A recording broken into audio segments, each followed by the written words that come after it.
All right. So we're going to do this program that's going to count punctuation in a given set of text.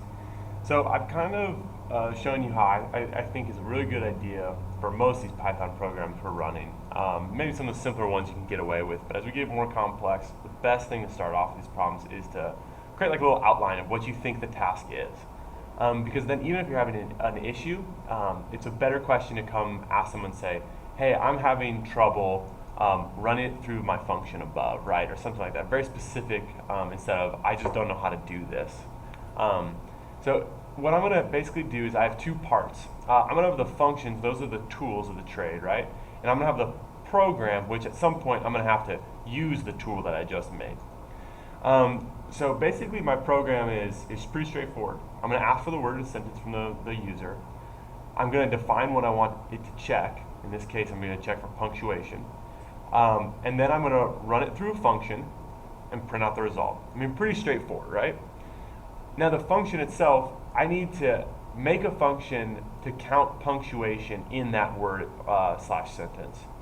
And we're going to use this with a for in loop, right? And then I just want to have it return a count. So it's going to do it for exclamation point, and then tell me how many it is. And then it's going to do it for question mark, and then return, and then comma, and then period, right? And we're squared away. So I'm going to start with what should be our bread and butter now, just defining variables, right? So our sentence is going to equal the input of this. What?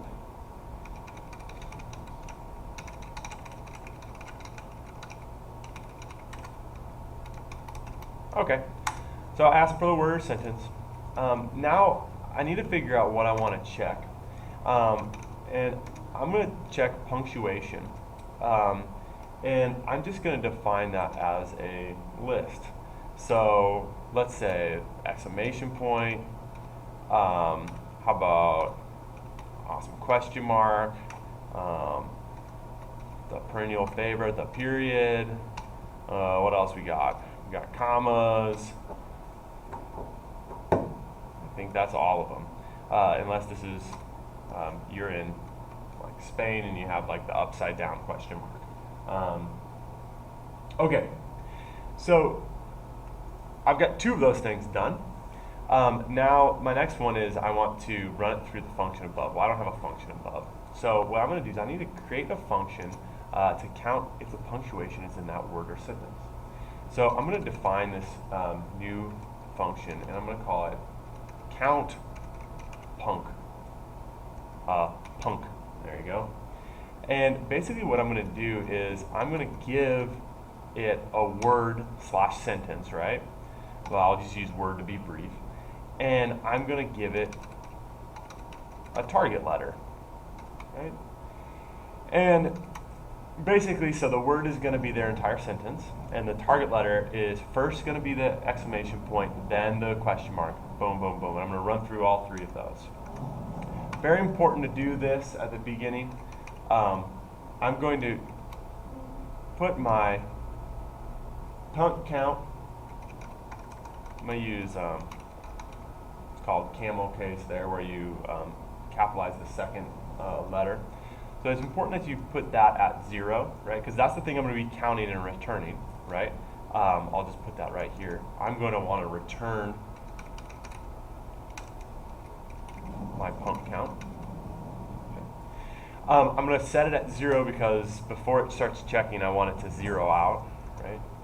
And then I'm going to say for every letter in word.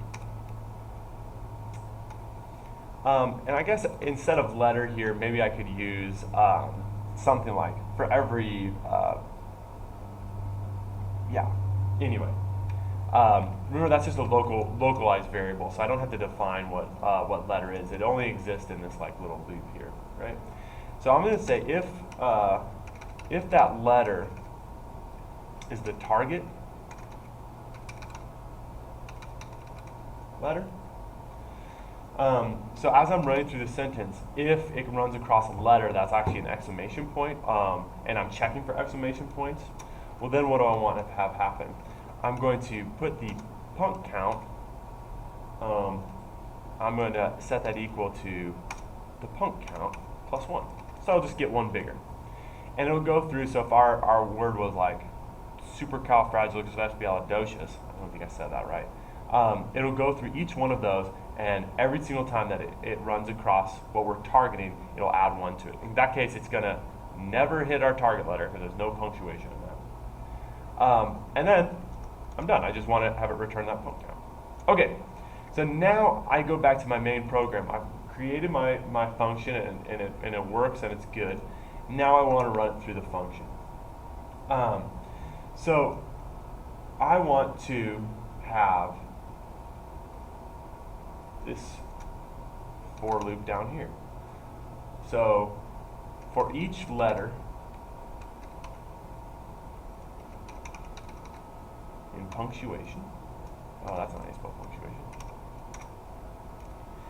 So now for every single thing in punctuation, right? So I'm going to run for those 4 things. What I want to do is I want the answer to equal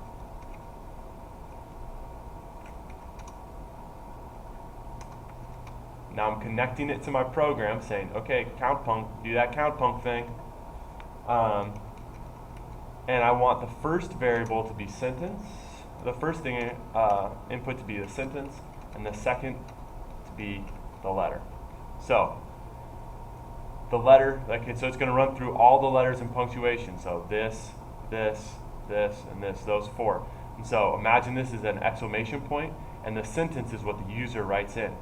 So I have the sentence and the exclamation point. So when I go up here, it's searching for, in that word, it's searching for exclamation points in that sentence. And it's going to return back to me a simple number, right? So I've got back a number, so if I want to print something out, what I want to print is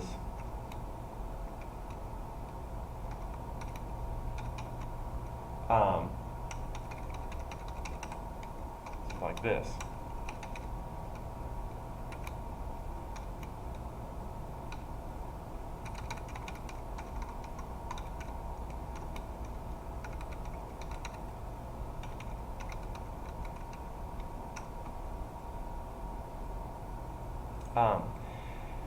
I want to indent this so it's inside my loop, right? If I leave it like this, it's not going to know what the letter is because it's not like defined elsewhere. If I put it in my tab, then it is automatically using those as the things in punctuation. So letter is all the things in punctuation, so it'll say exclamation point appeared answer amount of times, and answer is the output from this, right? So when it returns the count, it's going to return the count here, set answer equal to that, and print off. Okay, that's a lot of coding without checking our work. Obviously we want to kind of check these like step by step as we go through, but I just kind of plugged away. I'm sure there's, yeah, here you go, some errors that I'm going to have to check. Let me just try to find these. Oh, I know that's one right there. Excellent. Is that it? Is that all I did? Oh, perfect. What sentence would you like to work with?